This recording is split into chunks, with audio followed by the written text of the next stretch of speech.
what's a few hours to you is a lifetime of appreciation to others. And that's what I have learned by volunteering my time throughout my life. My speech is very different because I haven't really memorized anything, so I'm going by my outline. I care very much about helping others and being a part of my community as a positive role model. And my name is Simin S, and I am a speech student at ULR, and I completed 23 hours of service learning with an individual through another company. I do acknowledge these are my own words, of course. First, I'm going to tell you what I did at the organization. And next, I will tell you about the communication concepts and principles connected to my service. Then I will tell you how I can improve my communication. Let me tell you a little about the service learning and my experience while volunteering. My volunteer hours were with an individual that was needing personal care because she was going to go through a procedure at a local hospital. The hospital was physician's specialty care in Fayetteville, Arkansas, and I had just relocated back to Fayetteville after being transferred to South Arkansas for 4 years for a job.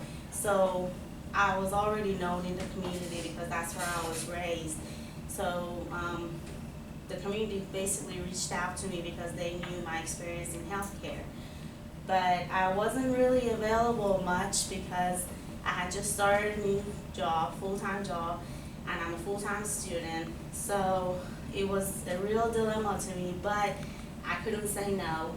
I mean, I just couldn't say no. So I went ahead and did it.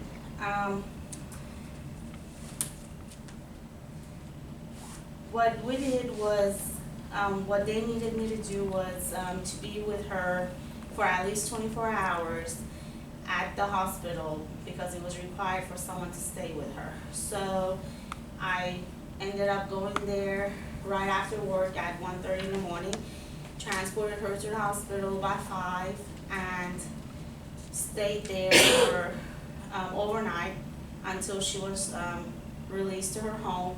Then I went home with her and took care of her until her family was able to come and be with her.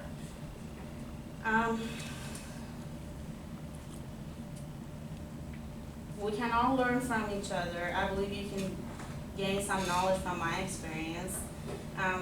The mission of the organization was to provide extraordinary healthcare service and enrich the lives in the communities we serve.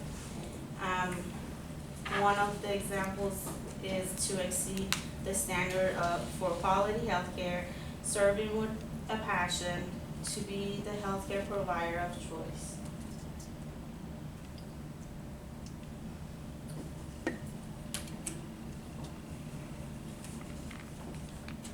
So we spent a lot of time in the recovery area because of what was required for her and her condition after her care. After that, we were released to her room where she spent the night for overnight evaluation. And while we were there, all it was required of me was just to help her get up and move around, and she did need to bathe. She needed help with that. So I just had to help with just basic personal care necessities. Now I will tell you how my experience connects to what we have learned in this class. There are 2 communication concepts and a communication principle connected to my service experience. This is what I have learned in this class that I apply to my experience. The first communication concept is respect, that I had to use a lot. According to Lane, Abigail, and Coach 2014, it is in terms of relational communication, acknowledging others by listening well and validating their point of views. An example from my service that illustrates this concept is when she needed me to move her from her bed to her bathroom in order to wash her and clean her up. My example illustrates the definition because I had to acknowledge the fact that she was very embarrassed because she told me she's always been independent all her life. So, she's never had anyone in her private space, which, I'm sure we can all understand that and respect that. My second communication concept was basically listening. The definition according to our book, Lane, Abigail, and Coach 2014 is a listening style during which we listen to understand and experience the feeling of a conversation partner. We can engage in empathetic listening by paraphrasing for feelings. And an example from my service that illustrates this concept is my patient was very emotional about not having her family there for her at the time of need and having to rely on a stranger. So my example illustrates the definition because she was expressing her feelings about her needs and her mental state to me, and I knew it was hard for her because she was crying a lot. I don't know if it was the medication or just something she was going through, but I just made sure she knew I was listening respectfully and I was there for her, and she didn't have to feel alone while I was there. The relevant communication principle is communication is irreversible. So once something is said, it cannot be taken back. The definition to our course manual, Survivor Guide 2017, is communication is a dynamic process and it cannot be reversed. And it's a long definition, you guys know it. I'm not gonna. Here's how I have improved by this experience.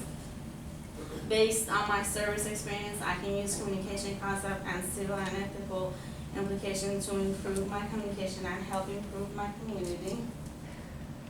A great quote I found while I was trying to put this PowerPoint together by Maya Angelou was, they may forget your name, but they will never forget how you made them feel. And I get a text from this woman, I had never met her before, all the time, telling me how much she appreciates everything I've done. And I wasn't even there a whole day. I was only there 23 hours. I had to be very careful. This example illustrates the principle because I had to be careful in my responses to her because I didn't want to say anything to offend her or get myself in trouble while she was telling me about, her disappointments about not having her family there. Okay, pause. All right, do you want to finish? Is my time up? Yeah. Okay, so I can conclude, I'm done. I can go to conclusion. Okay. Okay. In conclusion, today I told you about my service learning, and even though I didn't feel like I was doing much or putting too much effort into my work, I realized I did have a big impact on the person I was helping by just being there for them.